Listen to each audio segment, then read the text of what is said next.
38장 1절에서부터 읽습니다.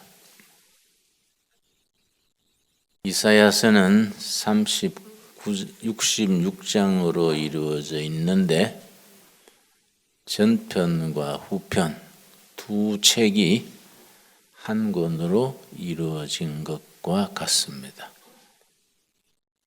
제1권은 1장에서 39장까지, 제2권은 40장에서 66장까지 마치 완전히 다른 두 책이 한 권을 이룬 것이라 할 수 있겠습니다. 38장 1절 그때에 히스기야가 병들어 죽게 되니 아모스의 아들 선지자 이사야가 나아가 그에게 이르되 여호와께서 이같이 말씀하시기를 너는 너 집에 유언하라 너가 죽고 살지 못하리라 하셨나이다 하니 히스기야가 얼굴을 벽으로 향하고 여호와께 기도하여 이르되 여호와여 구하오니 내가 주 앞에서 진실과 전심으로 행하며 주의 목전에서 선하게 행한 것을 기억하옵소서 하고 히스기야가 심히 통곡하니 이에 여호와의 말씀이 이사야에게 임하여 이르시되 너는 가서 히스기야에게 이르기를 너 조상 다윗의 하나님 여호와께서 이같이 말씀하시기를 내가 너 기도를 들었고 너 눈물을 보았노라 내가 너 수 안에 15년을 더하리라. 이사야서는 66장으로 이루어져 있는데 1장에서 39장까지 전편, 40장에서 66장까지 후편, 제가 말씀드린 대로 완전히 다른 두 책이 합쳐서 한 권이 되어 있다고 할 수 있습니다. 1장에서 39장 전편은 주로 바벨론과 이스라엘과의 아시리아와 이스라엘과의 관계, 40장부터 66장까지는 주로 아시리아 다음에 제국을 이룬 바벨론과의 관계가 중심이 되고 그 전체에 하나님의 사람, 선지자 이사야가 주인공으로 등장합니다. 이사야란 이름 자체가 여호와는 나의 구원이시다 그런 뜻입니다. 성경의 여러 인물 중에 야자가 붙으면 여호와를 뜻합니다. 엘리야, 이사야, 예레미야 야자가 하나님을 뜻하는 단어입니다. 이사야는 여호와는 구원이시다. 그래서 66장으로 된 이사야서 중에 전편에는 그 당시의 초강대국 아시리아와 유다와의 관계, 후편 40장부터 66장까지는 아시리아를 무너뜨리고 패권을 잡은 바벨론과의 관계가 중심인데 그러나 아시리아든 바벨론이든 숱한 왕들은 다 배후의 인물이고 주인공은 한 사람, 하나님의 사람 이사야입니다. 그 시대에 하나님께서 하나님의 사람을 통해서 구원 역사를 어떻게 펼치시느냐 이 이사야서의 주제가 됩니다. 본래 선지자란 제도가 왕의 제도를 보완하기 위해서 세워진 하나님이 세운 제도입니다. 구약 성경에서 사사시대만 돼도 왕이 없었지요. 사사시대에서 왕정시대로 넘어가는 전환기, 그때 영적 지도자가 사무엘입니다. 사무엘에게 백성들이 와서 자꾸 요구하기를 우리도 블레셋이나 다른 나라처럼 왕을 세워주시오. 왕이 없으니까 우리가 이렇게 보호받지도 못하고 시달리고 그러니 왕을 세워주시오. 근데 사사시대에는 왕이 따로 있는 게 아니라 나라가 어려움을 당하면 사사들을 통해서 하나님이 직접 역사하신 거지요. 그 나라에 필요할 때에 민족적인 국가적인 지도자 사사들을 통해서 역사하셨습니다. 그 사사가 이제 기드온, 삼손, 여자 사사 드보라 이런 사사들은 그 당시에 작은 예수라 할 수 있습니다. 작은 예수. 고시대 메시아지요. 그런데 백성들이 거기에 만족하지 아니하고 우리도 왕을 세워주세요. 그러니까 왕이 나라를 다스리는데 부작용이 많습니다. 그러나 백성들이 그걸 용납 안 한 거지요. 자꾸 요구하니까 하나님께서 사무엘을 통해서 그래, 백성들이 그렇게 원하니 왕을 세워준다.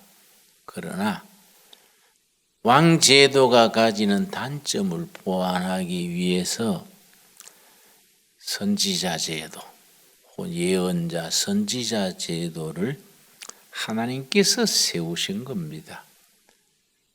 그 제사장이 있고 선지자가 있는데 제사장은 백성들을 대표해서 하나님께 아뢰는 직책이 제사장이지요.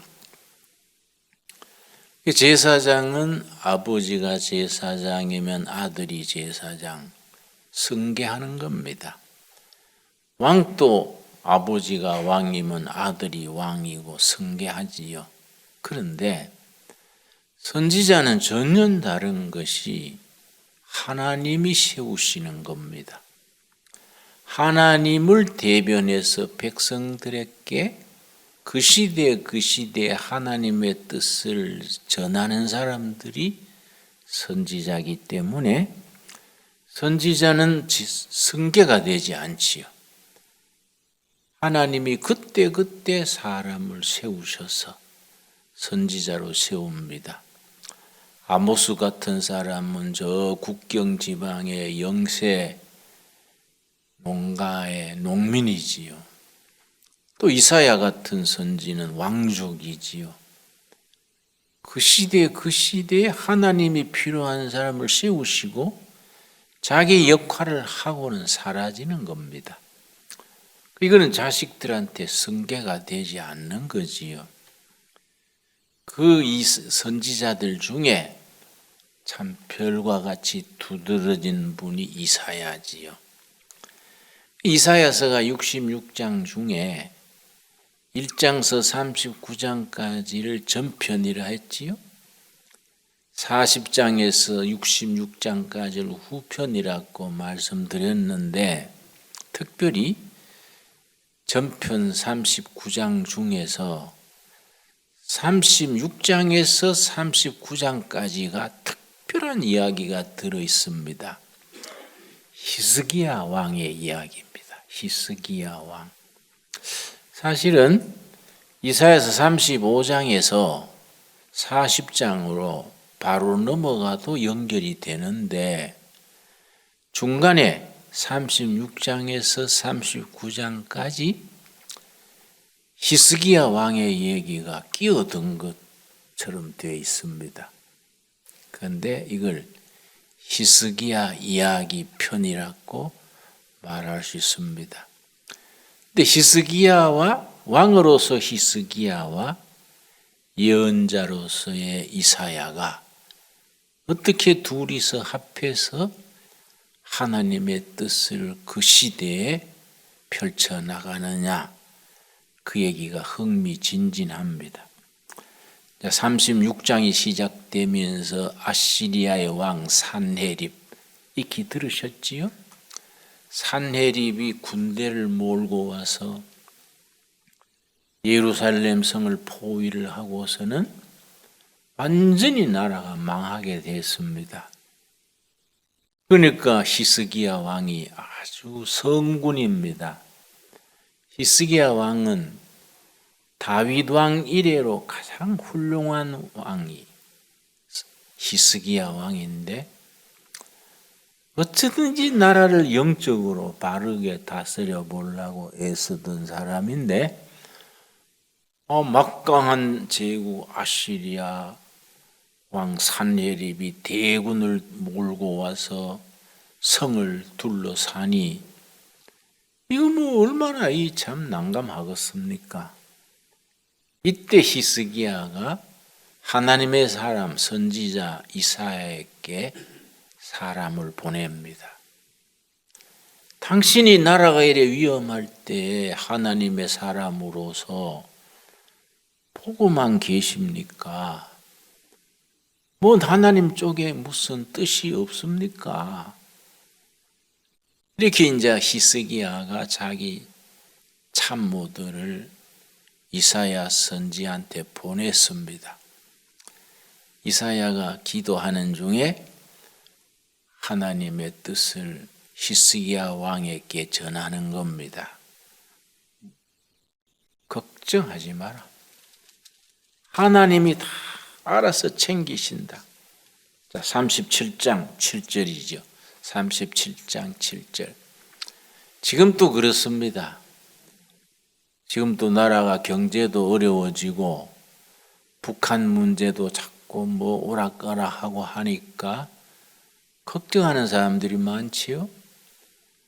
그러나 정치하는 사람들은 말하자면은 자기들의 패거리, 자기들의 이권, 자기들의 입장에 매여서 하나님의 뜻을 살피는 것은 어렵지요. 그러나 이 시대에도 하나님의 사람들이 있어서 하나님의 뜻을 전하는 거지요. 그러니까 선지자의 역할이 있고 왕의 역할이 있고 제사장의 역할. 이게 구약 시대에는 갈라져 있었는데 어디 가서 합쳐지느냐?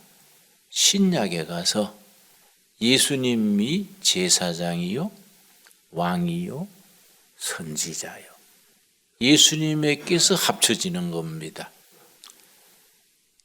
구약에서는 완전히 분리되어 있는 겁니다. 만일에 왕이 정치 지도자인 왕이 제사장직으로 제사 지내면은 큰 벌을 받지요. 그래서 크게 실패한 사람 이름 아시겠습니까? 사울왕이죠. 사울왕. 사울왕이 조급해가지고 블레셋하고 전쟁이 벌어지는데 블레셋 군들은 막 쳐들어오는데 하나님 앞에 제사를 지내고 전쟁을 해야겠는데 사무엘 선지가 안 오고 지체하니까 조급해가지고 안 되겠다. 사무엘 선지가 뭔 일이 있는지 모르겠으니 내가 제사장 역할을 하겠다. 제사를 지냈는데 제사 딱 마치자 사무엘이 나타나가지고 사무엘 선지가 책망하는 거예요. 어떻게 왕으로서 해서는 안 될 제사를 드리는 거예요? 그러니까 사울 왕이 당황해가지고 하도 조급하고 전세는 위급하고 사부님께서는 오시지 않아서 그랬습니다. 그때 아주 사무엘 선지가 사울 왕한테 유명한 말을 했습니다. 순종이 제사보다 낫고 억만금 헌금하는 것보다가 하나님의 뜻을 순종하는 것이 하나님이 기뻐하신다. 아주 그 유명한 말이지요. 그 이사야 선지에게 히스기야 왕이 하도 답답하니까 하나님의 뜻이 어떻게 됩니까? 왜 당신은 이 위기 시대에 가만 계십니까? 물었더니 37장 7절 이제 히스기야 왕에게 하나님의 선지자 이사야가 알려주는 겁니다. 보라, 내가 영을 그의 속에 두리니 세상 지도자들 속에 하나님의 영이 역사하겠다. 그가 소문을 듣고 그의 고국으로 돌아갈 것이며 또 내가 그를 그의 고국에서 칼에 죽게 하리라 하셨느니라. 산헤립 군대가 성을 둘러싸 가지고 오늘 성이 떨어질지 내일 성이 떨어질지 모르는데 하나님의 사람 이사야는 태평한 거예요. 걱정하지 마라. 본국에서 일이 생겨서 그 소문 듣고 산헤립 군대는 하루아침에 돌아간다. 그러고 본국에 가서 죽임을 당한다. 걱정하지 마라. 아니라 다를까 다음 날 새고 나니까 아시리아 군대가 사라진 거예요. 본국에 무슨 쿠데타 같은 정변이 일어날 그런 게 있었던 것 같아요. 본국에 가가지고 아시리아 왕실이 섬기는 신전에서 제사 지내다가 암살당했습니다. 산헤립이. 그건 이제 재난이 물러간 거지요. 이제 이사야서 37장에 나오고 나서 긴 안목으로 역사에 하나님께서 역사 속에서 어떻게 섭리하시는지 37장 31절 32절이 아주 이사야서를 대표한다 할 만큼 중요한 말씀입니다. 예수님 나시기 700여 년 전에 쓰여진 선포된 말인데 지금 우리들에게도 그대로 살아있는 말씀이 37장 31절 32절입니다. 31절 읽겠습니다. 유다 족속 중에 피하여 남은 자. 이 단어가 아주 중요합니다. 남은 자. 어느 시대나 다 부패하고 다 흔들리고 다 망하고 다 썩어가는 것 같아도 하나님이 남은 씨앗을 두신다. 하나님의 사람들이 그 시대를 지키는 남은 자가 있다. 이 남은 자란 말이 성경의 독특한 단어입니다. 우리 사람들 보기에는 다 망해가고 다 썩고 안 되는 것 같아도 하나님은 남은 자를 씨앗으로 두시는 거예요. 그 남은 자를 통해서 새로운 시대를 준비하시고 일으키신다. 비하여 남은 자는 다시 아래로 뿌리를 받고 위로 열매를 맺으리라. 밑으로 뿌리 박는 건 사람들 눈에 안 보이지 않습니까? 사람들은 모르는 거예요. 밑으로 뿌리를 내리니까. 그래, 모두 안 보이니까 막 낙심하고 이 꼴이 이래가 되겠나, 희망이 없다. 그런데 하나님의 역사는 남은 자들이 보이지 않게 뿌리 내리고 있는 거예요. 뿌리 내려가지고 탄탄히 뿌리 내린 뒤에 위로 뻗어 올라가는 거예요. 거기서 열매를 맺어서 하나님의 일을 이루어 나가시는 겁니다. 그 하나님의 역사는 뭐 갑자기 뭐 후딱 뒤집어지고 이게 아니에요. 뿌리 내리고 가지 뻗고 열매 맺고 세월 속에서 하나님의 일은 이루어지는 거죠. 신앙생활에 조급하면 안 돼요. 영적인 사람은 느긋하고 하나님을 신뢰하는 마음으로 흔들림이 없어야 합니다. 어떤 권사님 셋이 내 집에 찾아와서 뭐 이까지 찾아오는 거는 고마운데 내 앞에서 번갈아 가면서 아이고 잘 믿어야 될 낀데요. 기도해야 될 낀데요. 돌아가면서 그래서 내가 그것도 별리다 싶어서 그 잘 믿으세요. 왜? 그 기도하면 되지 낀데요. 그 왜 그러세요? 그러니까 잘 안 돼 하는 말 아닙니까? 그래서 잘 안 되면 좀 쉬세요. 응? 뭐 그래 조급하게까지 찾아와가지고 낀데 그러세요. 그랬더니 아이고 무뚝뚝 하셔라. 그래서 거기 또 무뚝뚝이 왜 나와요? 응? 뭐 기도가 안 될 때도 있지. 기도 안 될 때는 푹 쉬고 나서 한숨 자고 나면 또 저절로 무릎이 꿇어지고 어차피 하나님 찾게 되지 뭐 응? 우리가 뭐 가도 어디로 가겠습니까? 응? 결국은 하나님 앞에 엎드리는 거지요. 그러니까 신앙인이 너무 뭐 팔딱팔딱 응? 그게 조급하게 뛸 게 아니다. 응? 살다 보면 좀 지치고 하면은 뭐 좀 낙심될 때도 있고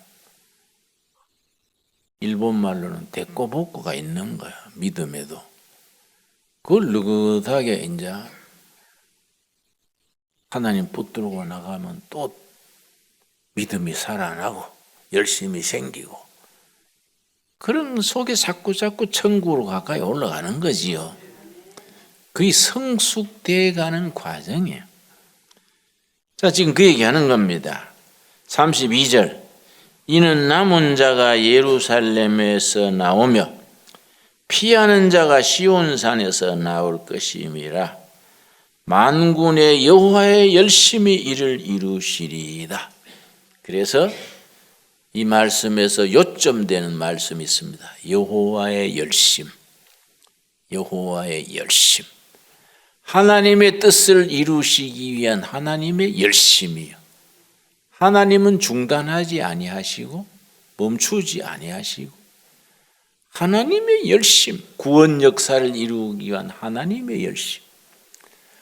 우리 가정, 우리 교회, 우리 사회를 위한 하나님의 열심을 믿읍시다. 하나님의 열심히 이루신다 이거지요. 하나님의 열심히 일을 이룰 테니까 너희들 남은 자들은 그 시대의 그루터기다. 나무가 다 죽어버린 것 같아도 그루터기가 살아있으면 봄 되면 거기서 싹이 튼다. 그 하나님의 열심히 일을 이루신다. 그러고 이제 그 남은 자 역사에 한 역사로서 히스기야 왕의 얘기가 38장에 나옵니다. 이 38장이 참 중요합니다. 완전히 히스기야가 죽게 된 거지요. 지금 아시리아 위협이 있고 뭐 백성들은 흔들리는데 그 훌륭한 왕 히스기야 왕이 병이 들었습니다. 성경에는 무슨 병이라고는 없는데 아마 대충 짐작하건대는 악성 종기 같은 거, 악성 피부암 같은 그런 병인 것 같습니다. 38장 1절 그때에 히스기야가 병들어 죽게 되니 아모스의 아들 선지자 이사야가 나아가 그에게 이르되 여호와께서 이같이 말씀하시기를 너는 너 집에 유언하라. 너가 죽고 살지 못하리라 하셨나이다 하니, 하나님의 뜻은 선지자를 통해서 선포되는 거니까 히스기야가 죽게 된 것을 하나님의 사람 이사야가 통보하는 것. 히스기야 왕이여, 이번에는 죽을 병입니다. 하나님이 죽을 병으로 어떻게 선포하신 거예요. 하나님이 선포했으니까 살 길이 없지요, 뭐. 그런데 히스기야가 참 영적입니다. 이런 걸 영적이라 그래요. 우리 영적으로 산다는 건 뭐냐? 이런 경우를 가지고 참 영적이라고 말합니다. 하나님의 사람을 통해서 히스기야가 죽게 된 것을 통보를 받고 나서 히스기야가 영적인 태도를 취하는 겁니다. 2절, 히스기야가 얼굴을 벽으로 향하고 여호와께 기도하여, 인간적으로 뭐 허둥지둥하고 뭐 새로운 약이 나온 거 없냐, 뭐 무슨 처방이 없냐, 뭐 특별한 의사가 없냐, 한 나라의 왕이니까 뭐 병이 100가지면 약도 100가지라고 뭐 요란하지 않겠습니까?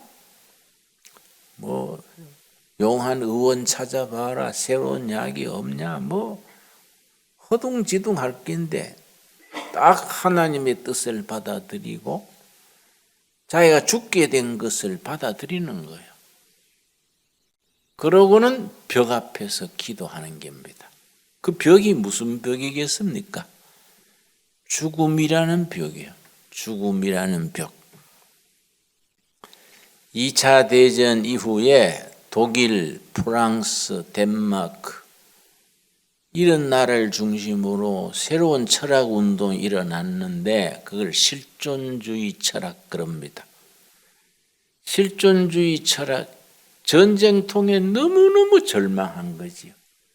같은 기독교 국가끼리, 영국도 기독교 국가고 독일도 기독교 국가고 프랑스는 기독교 국가, 캐톨릭 국가인데 수천만이 죽이고 죽고 뭐 아수라장이 된 거예요.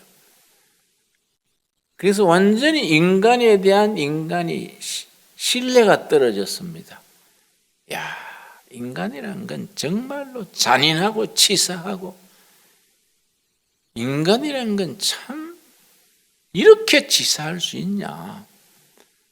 더구나 히틀러의 뭐 유대인 600만 명 그냥 뭐 가스실에 죽이고 뭐 포로들을 막 굶겨 죽이고 그런 걸 체험하면서 인간에 대한 절망을 한 거예요. 인간.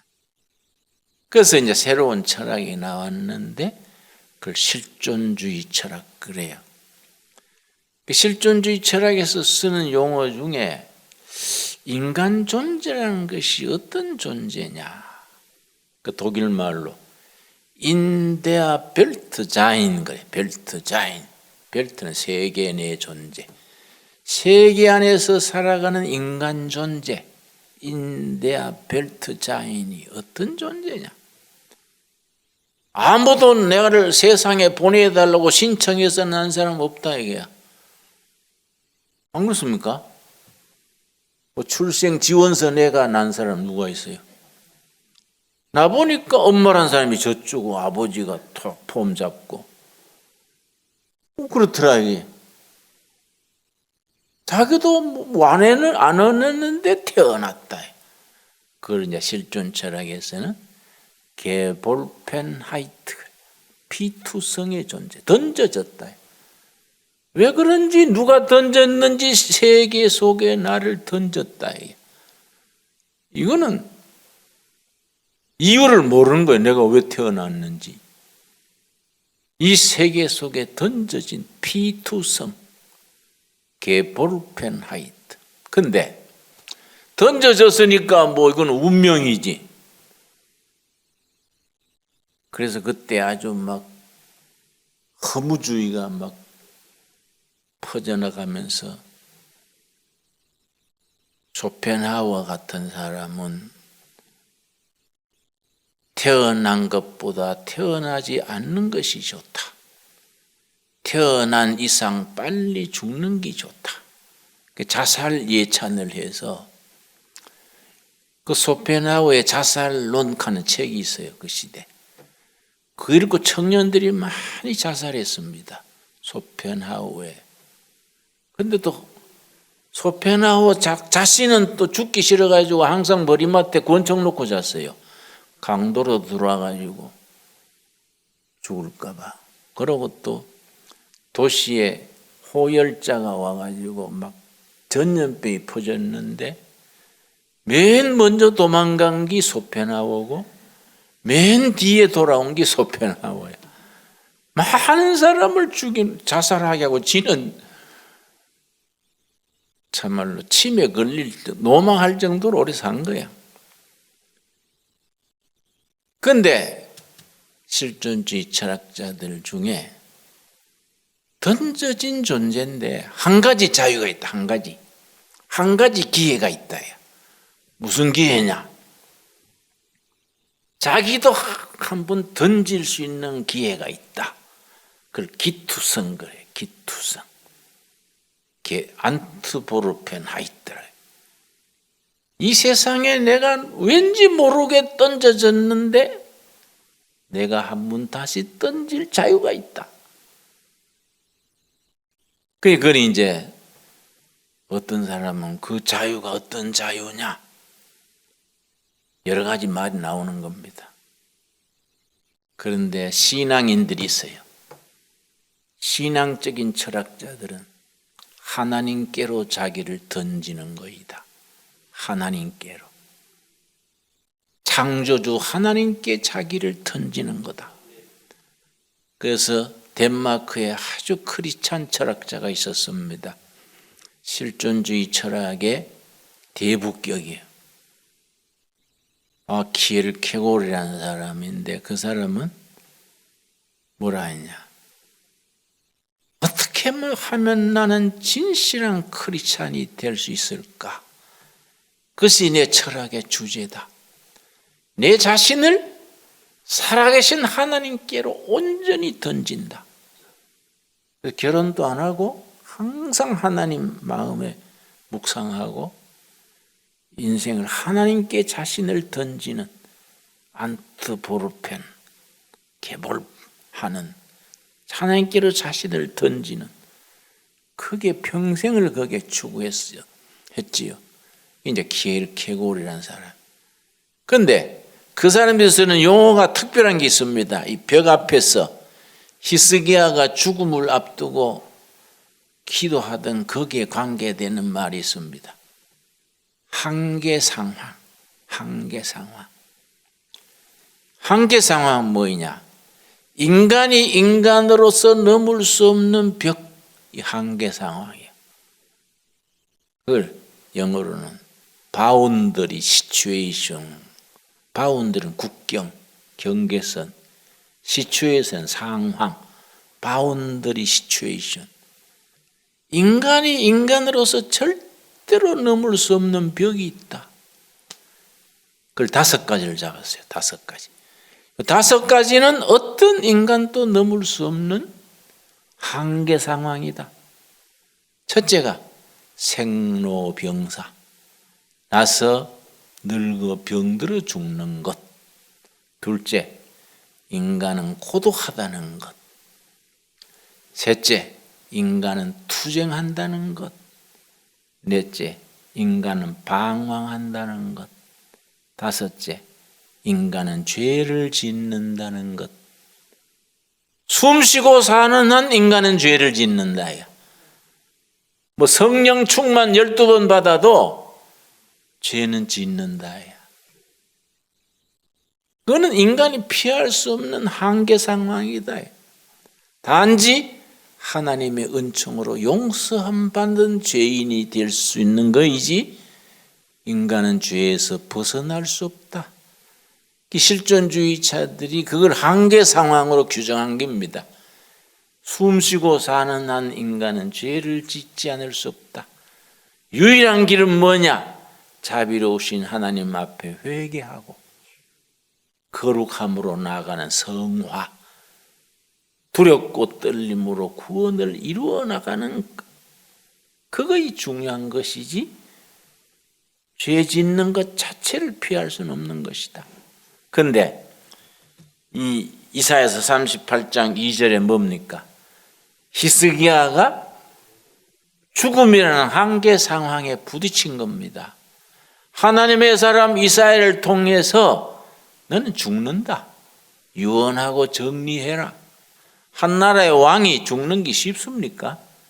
유언해라. 그러니까 히스기야가 딱 하나님의 뜻을 받아들이고 벽 앞에서 무슨 벽이라고요? 죽음이라는 한계 상황. 그걸 받아들이는 거예요. 벽 앞에 딱 마주 앉아서 기도하는 겁니다. 이게 영적인 거예요. 인간적으로 세상적으로 뭐 수단 방법 찾아보지 않고 하나님의 말씀을 그대로 받아들이고 벽 앞에서 기도하는 겁니다. 그 벽이 죽음의 벽이지. 3절 뭐라고 기도했습니까?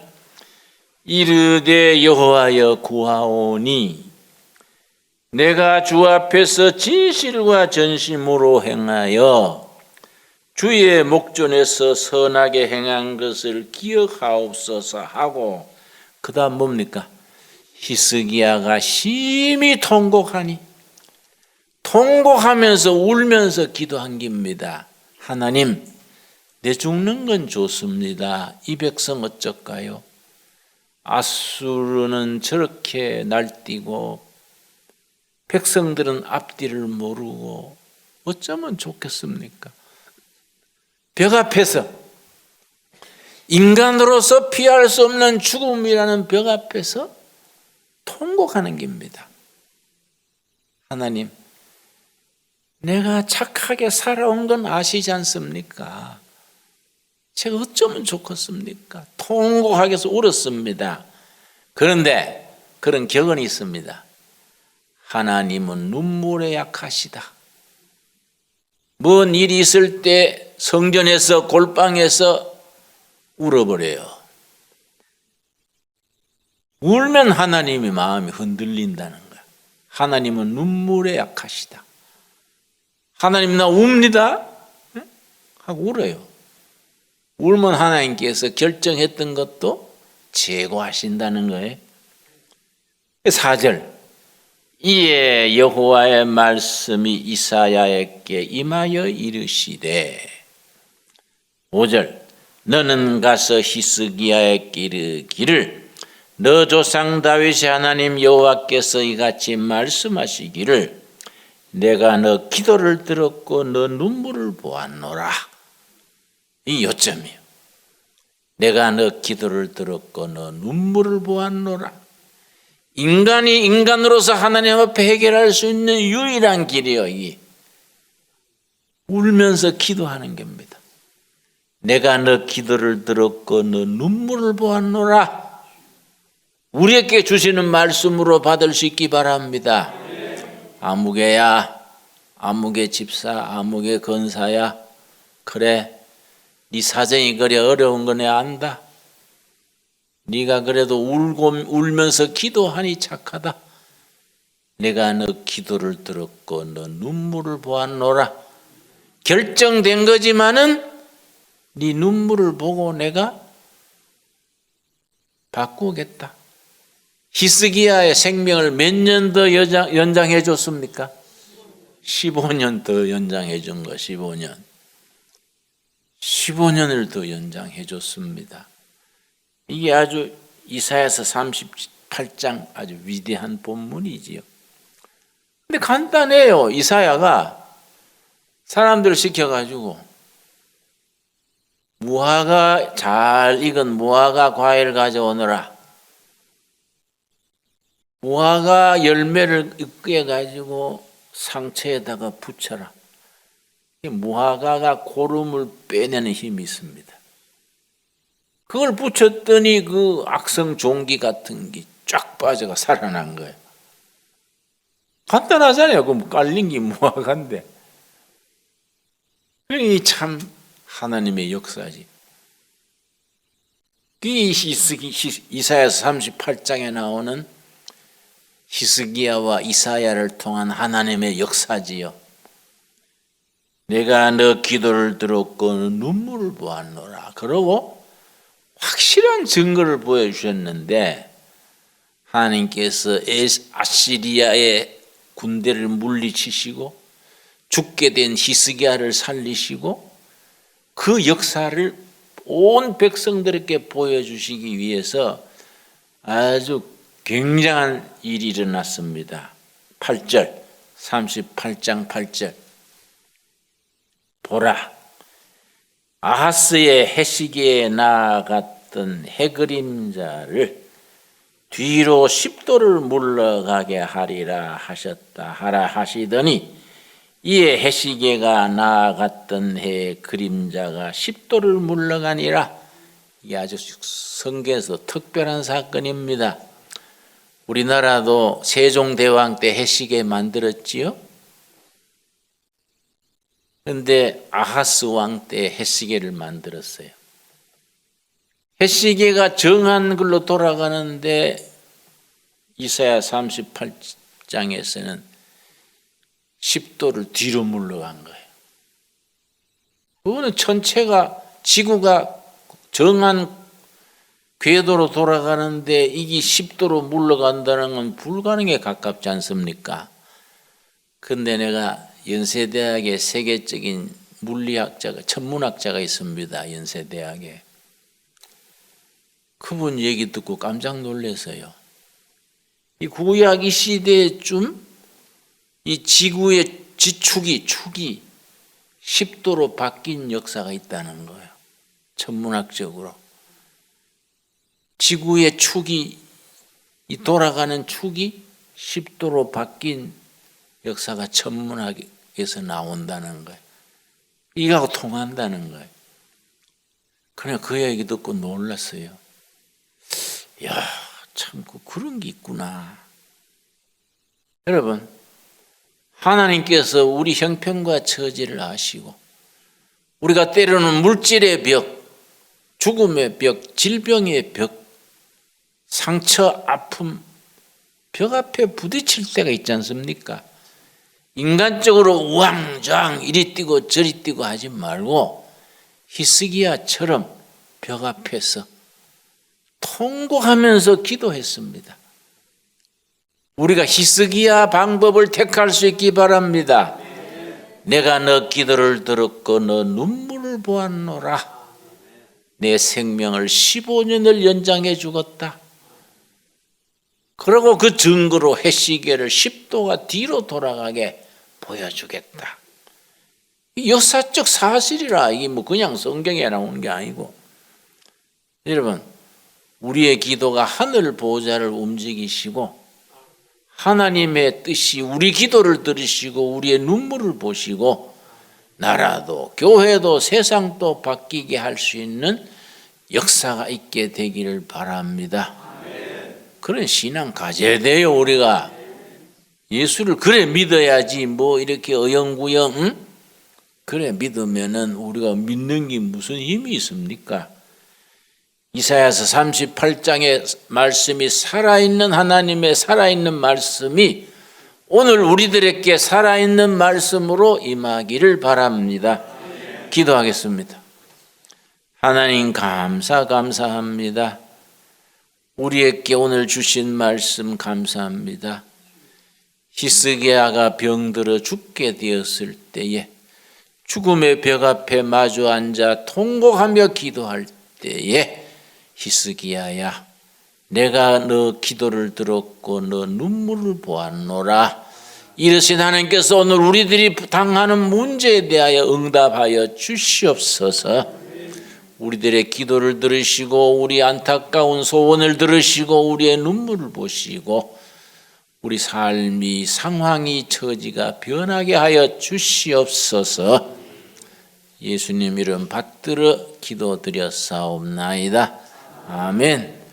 하늘에 계신 우리 아버지여, 이름이 거룩히 여김을 받으시오며 나라의 임하옵시며 뜻이 하늘에서 이룬 것 같이 땅에서도 이루어지이다.